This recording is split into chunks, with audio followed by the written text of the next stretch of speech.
प्यारे बच्चों, 10वीं कक्षा की 2 पोइमों की रेफरेंस, कॉन्टेक्स्ट और एक्सप्लेनेशन को हम पढ़ चुके हैं और आपके सिलेबस के अकॉर्डिंग एक पोइम आपकी हट गई है, बाकी 3 बची है। तो इन 3 पोइम में से आपके रेफरेंस, कॉन्टेक्स्ट और एक्सप्लेनेशन का एक प्रश्न जो है वो निश्चित रूप से आएगा। तो इस जो 3 मैंने रेफरेंस, कॉन्टेक्स्ट, एक्सप्लेनेशन आपको करवाए हैं, तो इनको आपको अच्छी तरह याद करना है, क्योंकि अगर ये याद हो जाते हैं तो आपके ये जो नंबर हैं ये निश्चित हैं। सबसे पहले हमें वो क्वेश्चन याद करने हैं जिनमें हमारे नंबर निश्चित हैं और हमारा टाइम भी व्यर्थ नहीं जाए। पहले उन नंबरों को सिक्योर करना है, फिर बाद में अगर टाइम मिलता है तो अदर क्वेश्चंस भी याद करने हैं। तो चलते हैं और देखते हैं द लोटस पोइम की रेफरेंस को। तो रेफरेंस में दे रखा है these lines have been taken, कि ये लाइनें ली गई हैं from the poem the lotus, कि ये जो लाइनें हैं ये लोटस पोइम से ली गई हैं, रिटन बाय तोरू दत्त, जो किसके द्वारा लिखी गई है? तोरू दत्त के द्वारा लिखी गई है। कॉन्टेक्स्ट, कॉन्टेक्स्ट मतलब होता है संदर्भ। इन दिस पोइम, इस पोइम में द पोइटेस, पोइट मतलब होता है कवि और पोइटेस मतलब होता है कवियत्री। तो इस पोइम में जो कवियत्री हैं क्रिएट्स, इस पोइम में कवियत्री ने क्रिएट की है, रचना की है ए मिथ। मिथ मतलब होता है पौराणिक कथा या काल्पनिक कथा, कि इस पोइम में कवियत्री ने काल्पनिक कथा की रचना की है। टू डिस्क्राइब, वर्णन करने के लिए काल्पनिक कथा की रचना की है। किसका वर्णन करने के लिए? The matchless beauty. मैचलेस का मतलब होता है अद्वितीय, अतुलनीय। ब्यूटी मतलब होता है सुंदरता। तो इस पोइम में कवियत्री ने एक काल्पनिक कथा की वर्णन किया है, तो अतुलनीय सुंदरता का वर्णन करने के लिए किया है। किसकी तुलना का? सुंदरता का। The lotus. तो इस पोइम में, इन दिस पोइम, इस पोइम में द पोइट्स क्रिएट, इस पोइम में कवियत्री ने रचना की है अमित, एक काल्पनिक कथा की रचना की है। To describe the matchless beauty, अद्वितीय सुंदरता का वर्णन करने के लिए एक काल्पनिक कथा की रचना की है ऑफ द लोटस, कि जो लोटस है उसकी अद्वितीय सुंदरता का वर्णन करने के लिए यहाँ पर कवियत्री ने क्या की है कि काल्पनिक कथा की रचना की है। अब देखते हैं एक्सप्लेनेशन। एक्सप्लेनेशन में देखते हैं, एक्सप्लेनेशन में दे रखा है इन दीज लाइन्स, इन लाइनों में, द पोइटेस सेज दैट, इन लाइनों में कवित्री कहती हैं कि the lotus is the most perfect flower. Perfect मतलब होता है सबसे उपयुक्त, फ्लावर मतलब फूल। तो इन लाइनों में कवित्री कहती हैं, सेज मतलब कहती हैं, दैट मतलब कि इन लाइनों में कवित्री कहती हैं the lotus is the most perfect flower, की जो लोटस है वो सबसे उपयुक्त फूल है। रिगार्डिंग, रिगार्डिंग मतलब होता है बारे में।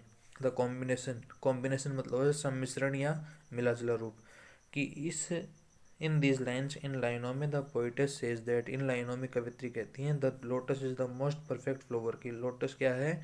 सबसे उपयुक्त फ्लोर है। लोटस मतलब होता है कमल का फूल। तो कवित्री कहती हैं लोटस है वो सबसे उपयुक्त फूल है। रिगार्डिंग द कॉम्बिनेशन, सम्मिश्रण के बारे में सबसे उपयुक्त फूल है। ऑफ कलर्स एंड अपीरियंस, किसके सम्मिश्रण के बारे में? रंग के सम्मिश्रण के बारे में। एंड अपीरियंस, और आकृति के सम्मिश्रण के बारे में। तो इसमें दे रखा है the poetess describe A dispute, कि यहाँ पर कवियत्री ने क्या की है? डिस्क्राइब किया है, यहाँ पे वर्णन किया है। डिस्प्यूट, डिस्प्यूट मतलब होता है झगड़ा, कि यहाँ पर कवियत्री ने एक झगड़े का वर्णन किया है। अमंग फ्लावर्स, इन किसके बीच में झगड़े का वर्णन किया है? अमंग फ्लावर्स, फूलों के बीच में झगड़े का वर्णन किया है। In the manner of A beauty contest, manner मतलब होता है तरीका, ब्यूटी कॉन्टेस्ट मतलब होता है सौंदर्य प्रतियोगिता।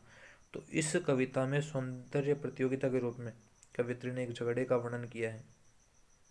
The rose and the lily, कि रोज गुलाब का फूल और लिली का फूल आर रिवल्स, ये दोनों क्या हैं? एक दूसरे के रिवल्स हैं, प्रतिद्वंदी हैं।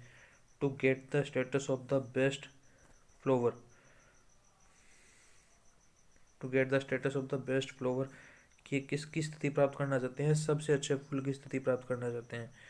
बट लेकिन फ्लोरा, लेकिन जो फ्लोरा है, जो फूलों की देवी है, फ्लोरा मतलब फूलों की देवी, द गॉडेस ऑफ फ्लोर, जो कि फूलों की देवी है, चूज द लोटस, वो किसको चुनती है? चूजेज द लोटस, वो लोटस को चुनती है एज ए फ्लोर, एक फूल के रूप में, ऑफ सुप्रीम ब्यूटी, कि सबसे अच्छी सुंदरता के फूल के रूप में वो किसको चुनती है? लोटस को चुनती है। बिकॉज, क्योंकि दिस फ्लावर रिटेन्स, क्योंकि इस फूल में शामिल रहता है इन इट मतलब होता है इसमें, इसमें शामिल रहता है वाइटनेस ऑफ लिली की, लोटस के फूल में जो लिली है, लिली का फूल है उसकी सफ़ेद रंग उसमें शामिल रहता है, एंड रेडनेस ऑफ रोज, और जो रोज है उसका लाल रंग इसमें शामिल रहता है। इसलिए जो फ्लोरा है वो सबसे अच्छे फूल के रूप में किसको चुनती है, लोटस को चुनती है।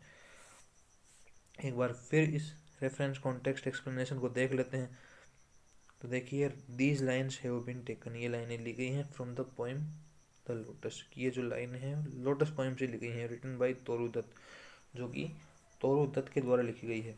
कॉन्टेक्स्ट, कॉन्टेक्स्ट में दे रखा है इन दिस पोएम, इस पोएम में, द पोइटेस, पोइटेस मतलब होता है कवयत्री, कि इस पोएम में जो कवयत्री है क्रिएट्स, उसने एक रचना की है, एमित एक काल्पनिक कथा की वर्णन की है, रचना की है, to describe the matchless beauty of the lotus, कि जो लोटस का फूल है उसकी अद्वितीय सुंदरता का वर्णन करने के लिए कवित्री ने क्या की है, काल्पनिक कथा की रचना की है।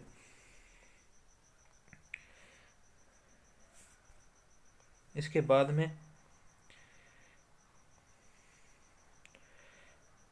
इन एक्सप्लेनेशन में देखा है इन दीज लाइन्स, इन लाइनों में, द पोइटेस सेज दैट, इन लाइनों में कवित्री कहती हैं कि the lotus is the most perfect flower, की लोटस है वो क्या है, सबसे परफेक्ट फ्लावर है, regarding the combination of colours and appearance, regarding होता है बारे में, किसके बारे में सबसे अच्छा फूल है ये, कलर रंग के कॉम्बिनेशन के बारे में और आकृति के कॉम्बिनेशन के बारे में। द पोइटेस डिस्क्राइब्स, की जो कवयत्री है वो डिस्क्राइब करती है, वर्णन करती है, ये डिस्प्यूट एक झगड़े का वर्णन करती है, अमंग फ्लावर, जो झगड़ा किसके बीच में है, फूलों के बीच में, तो ऐसे झगड़े का जो कवयत्री है वो वर्णन करती है। In the manner of beauty contest, और वो झगड़ा किसके रूप में, एक सौंदर्य प्रतियोगिता के रूप में झगड़ा है। The rose and the lily are rivals, की जो रोज है गुलाब का फूल है, और लिली कुमुदनी का फूल है, आर रिवल्स वो क्या है, प्रतिद्वंदी हैं, to get the status of best flower, की दोनों क्या चाहते हैं, सबसे अच्छे फूल का स्थिति स्टेटस प्राप्त करना चाहते हैं। बट द फ्लोरा, लेकिन जो फ्लोरा है, द गोडेज ऑफ फ्लोर, जो फूलों की देवी है, चूजेज वो चुनती है, द लोटस वो किसको चुनती है, लोटस को चुनती है, as a flower of supreme beauty, कि सबसे अच्छी सुंदरता के रूप में वो किसको चुनती है, लोटस को चुनती है। बिकॉज क्योंकि दिस फ्लावर रिटेन्स, रिटेन्स मतलब होता है शामिल होना, कि इस फूल में शामिल है, इन इट इसमें, द वाइटनेस ऑफ लिली, कि इसमें जो लिली है उसका सफ़ेद रंग शामिल है, एंड द रेडनेस ऑफ रोज, और जो रोज है गुलाब का फूल है उसका लाल रंग इस लोटस में है। तो इस प्रकार से दोनों ही रंग एक ही फूल में मिले होने के कारण जो फ्लोरा है, गोडेज ऑफ फ्लोर है, वो लोटस को सबसे अच्छे फूल के रूप में चुनती है। ठीक।